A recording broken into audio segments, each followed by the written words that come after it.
أعوذ بالله من الشيطان الرجيم بسم الله الرحمن الرحيم وَلَقَدْ جَاءَتْ رُسُلُنَا إِبْرَاهِيمَ بِالْبُشْرَى قَالُوا سَلَامًا قَالَ سَلَامٌ فَمَا لَبِثَ أَنْ جَاءَ بِعِجْلٍ حَنِيذٍ۔ یہ 12ویں پارے کی آیت ہے، سورہ ہود ہے، آیت نمبر ہے 69۔ اس آیت میں اللہ تعالیٰ یہ ارشاد فرما رہے ہیں کہ جب ہمارے فرشتے انسانی شکل میں ابراہیم علیہ السلام کے پاس پہنچے، بیٹا پیدا ہونے کی خوشخبری لے کر، تو انہوں نے سلام کہا۔ ابراہیم نے بھی سلام کہا۔ پھر ابھی کچھ دیر نہیں گزری تھی کہ وہ ان کی مہمان نوازی کے لیے ایک بھنا ہوا بچڑا لے آئے۔ عجل بچڑے کو کہتے ہیں۔ ایک بچڑا لے کر آ گئے۔ بہرحال آگے بھی واقعہ چل رہا ہے، اصل مقصد پورا واقعہ سنانا نہیں ہے، وہ آپ کے علم میں ہوگا۔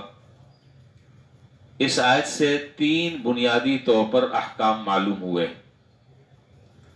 سب سے پہلی بات یہ معلوم ہوئی کہ ملاقات میں سب سے پہلے سلام کرنا چاہیے۔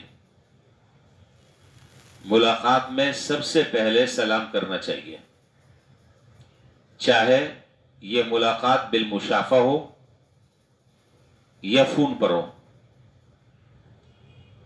بعض لوگوں کی عادت ہوتی ہے فون جب ملاتے ہیں تو دوسرے سے کہتے ہیں جی فرمائیے، نہ سلام نہ کلام نہ کوئی بات، جی فرمائیں۔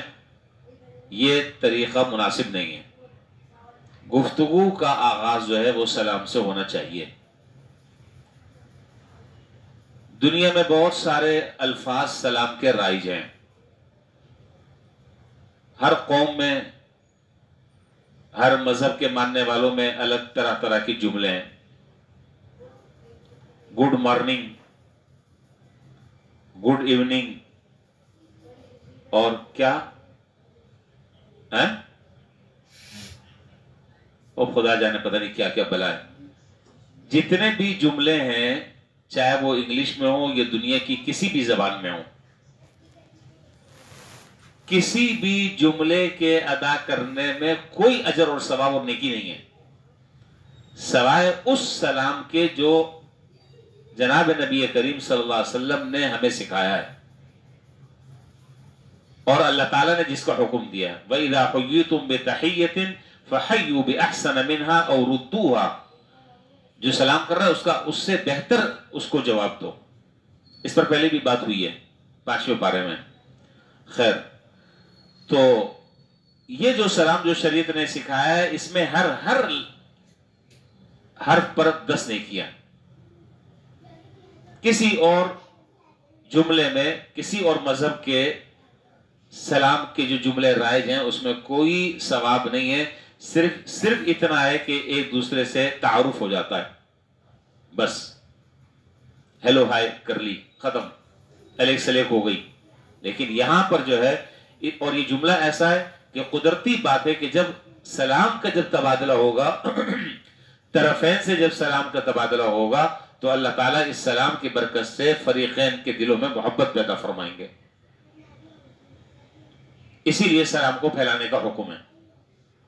تو ایک بات تو یہ معلوم ہوئی کہ سب سے پہلے جو ہے وہ سلام کرنا چاہیے، اور دوسری بات یہ معلوم ہوئی کہ جیسے یہاں پر حضرت ابراہیم علیہ السلام کے بعد جب مہمان آئے تو انہوں نے کوئی زیادہ ان سے بات چیت نہیں کی، فوراً مہمان نوازی میں مشغول ہو گئے۔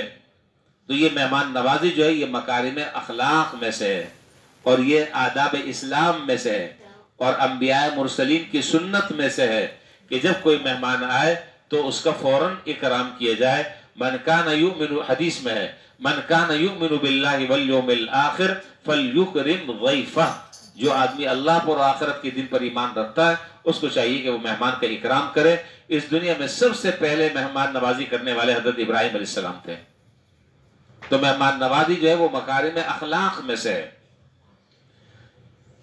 تیسری بات یہ معلوم ہوئی اس آیت سے کہ مہمان کا ایک ادب یہ بھی ہے کہ اس کی ضیافت میں جلدی کی جائے، جو کچھ میسر ہے اور ماحضر ہے وہ اس کے سامنے پیش کر دیا جائے فوراً. پھر اگر تیاری کرنی ہے تو بعد میں بھی تیاری میں آدمی لگ جائے، لیکن اس وقت جو چیز موجود ہے فوراً اس کے سامنے لا کر رکھ دیا جائے تاکہ اس کا اکرام بھی ہو اور وہ اس کو کھانا شروع کر دے. لیکن یہ جتنی باتیں بھی بتائی جا رہی ہیں جو قرآن کریم کی اس آیت سے معلوم ہو رہی ہیں، ہمارے ہاں ان کا تصور نہیں ہے. اور جب ظاہر ہے کہ جب تصور نہیں ہے تو پھر اس کی برکتوں سے ہم محروم ہیں. ہمارے ہاں جو رواج چل پڑا ہے، اللہ تعالیٰ معاف کرے، بیچارہ مہمان کہیں سے پتہ نہیں کہاں سے چل چلا کر تھکا ہارا وہ غریب پہنچا ہوگا تو اس کو پہنچتے ہی اس کو کہتے ہیں کھانا تو کھا کر آئے ہوں گے نا آپ. یہ ہے مہمان نوازی ہماری، کھانا تو آپ کھا کر آئے ہوں گے. اب وہ اگلا بندہ کیا بات کرے؟ یہاں پر دیکھیے ابراہیم علیہ السلام نے کوئی بات نہیں کی، سلام اور فوراً اس کے بعد لا کر تلا ہوا بچڑا رکھ دیا. ہم سے مرغی ذبح نہیں کی جاتی. تو یہ چیزیں ساری جو ہے وہ سیکھنے کی ہیں. اور مہمان تو واقعی عجیب ہے، مہمان تو اللہ تعالیٰ کی بڑی رحمت ہے. ہم کہتے سارے ہیں لیکن ہمیں یقین نہیں ہے. اور یہ مہمان نوازی ایک ایسا عمل ہے شاید یہ بات آپ کو معلوم نہ ہو، لیکن حدیث میں، اور میں یہ بات آپ کے سامنے ذکر کر رہا ہوں، ہو سکتا ہے بہت سے لوگوں کے لیے یہ بات نہیں ہو، آپ نے شاید پہلے نہ سنی ہو. یہ ایک ایسا عمل ہے مہمان نوازی، ایسا عمل ہے کہ مہمان آتا ہے، آپ کے دسترخوان پر بیٹھتا ہے اور آپ کا کھانا کھاتا ہے، اور جب یہاں سے روانہ ہوتا ہے تو میزبان کے سارے گناہوں کو لے جاتا ہے اور معاف ہو جاتے ہیں اس کے گناہ. میزبان کے سارے گناہ جو ہیں وہ معاف ہو جاتے ہیں. اور یہ ہے مہمان نوازی. تو اس میں ہاتھ تنگ نہیں رکھنا چاہیے، بخل نہیں کرنا چاہیے، بلکہ کھلے دل کے ساتھ، کھلے ہاتھوں کے ساتھ آدمی جو ہے وہ مہمان کا اکرام کرے. اور حقیقت یہ ہے کہ مہمان کی برکت سے اللہ تعالیٰ عطا فرماتے ہیں. مہمان جو ہے وہ اپنے نصیب کا لے کر آتا ہے، اپنی قسمت کا نصیب کا کھاتا ہے. تو بہرحال اس میں بخل نہیں کرنا چاہیے. جو کچھ میسر ہے اس میں نہ تکلفات میں پڑنا چاہیے، جو کچھ موجود ہے اس کے سامنے لا کر رکھنا چاہیے. اب ہمارے یہاں جو ہے وہ تو بہرحال دعوتیں ہوتی رہتی ہیں، مختلف قسم کی دعوتیں ہوتی ہیں، لوگ بلاتے ہیں گھر میں کھانا. ایک سب سے بڑی اعلیٰ دعوت ہے، دعوت کی بہت ساری قسمیں ہیں، بہت سارے اس کے درجات ہیں. ایک سب سے ٹاپ پر ایک درجہ ہے بہت اعلیٰ. وہ کیا ہے؟ وہ اعلیٰ درجہ یہ ہے کہ اگر آپ کسی کی مہمان نوازی کرنا چاہتے ہیں اور کسی کو اپنے گھر بلانا چاہتے ہیں اور وہ آدمی بیچارہ مصروف ہے یا بہت دور سے آ رہا ہے، اس کا خرچہ اتنا لگ جائے گا، کرایہ بھاڑا اتنا لگ جائے گا، پیٹرول اتنا لگ جائے گا جتنے کا وہ کھائے گا بھی نہیں.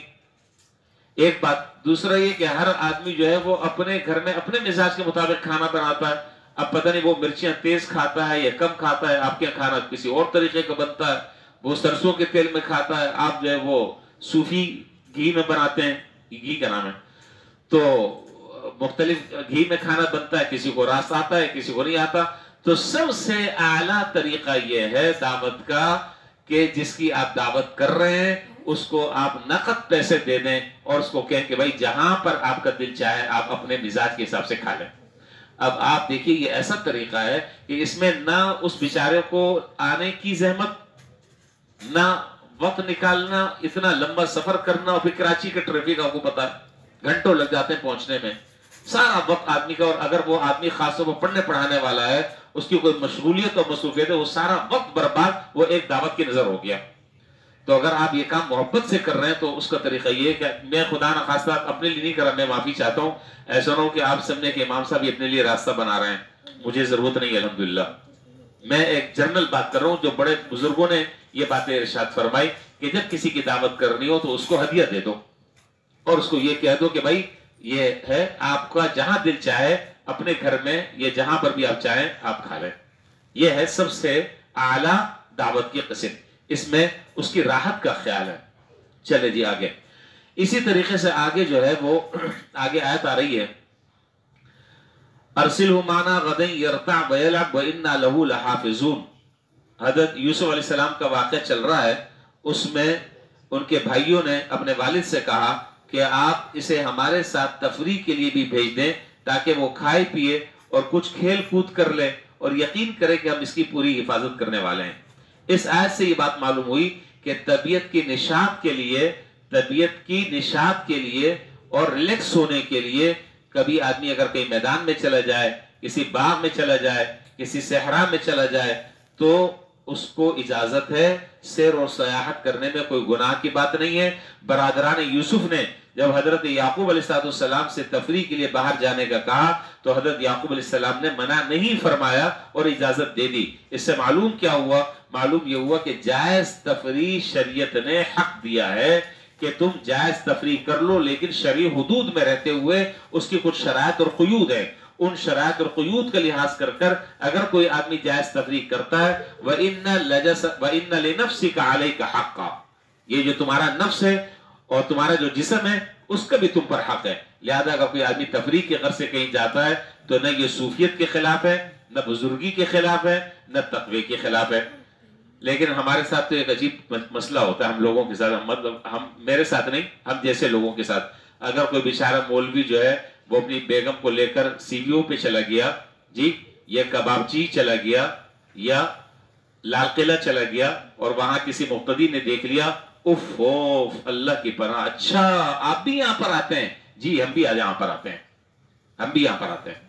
اگر آدمی پردے میں لے کے جا رہا ہے اپنے گھر والوں کو، کہیں ہائی وے پہ لے کے جا رہا ہے، جی کہیں ہائی وے پہ لے کے جا رہا ہے، کہیں کھانے پینے کے لیے لے جا رہا ہے، شرعی حدود کے اندر لے کے جا رہا ہے تو یہ اس کا حق ہے، وہ لے جا سکتا ہے۔ نہ میں نے عرض کیا کہ نہ یہ بزرگی کے خلاف ہے، نہ یہ تقوی کے خلاف ہے، اور نہ یہ اس کے نیک ہونے کے خلاف ہے۔ شرعی حدود کے اندر اگر رہ کر وہ جائز تفریح کر رہا ہے، اپنے بچوں کو لے کے جا رہا ہے، اپنے گھر والوں کو لے جا رہا ہے، تو وہ لے جا سکتا ہے۔ شریعت نے اس پر کوئی قدغن نہیں لگائی، شریعت نے اسے منع نہیں کیا، اس کو اجازت دی ہے۔ تو اس لیے اپنے ذہن کو تھوڑا سا کشادہ رکھنا چاہیے، اس قدر تک ظرفی کا مظاہرہ نہیں کرنا چاہیے۔ اللہ تعالیٰ ہمیں ان ہدایات پر عمل کی توفیق عطا فرمائے۔ وآخر دعوانا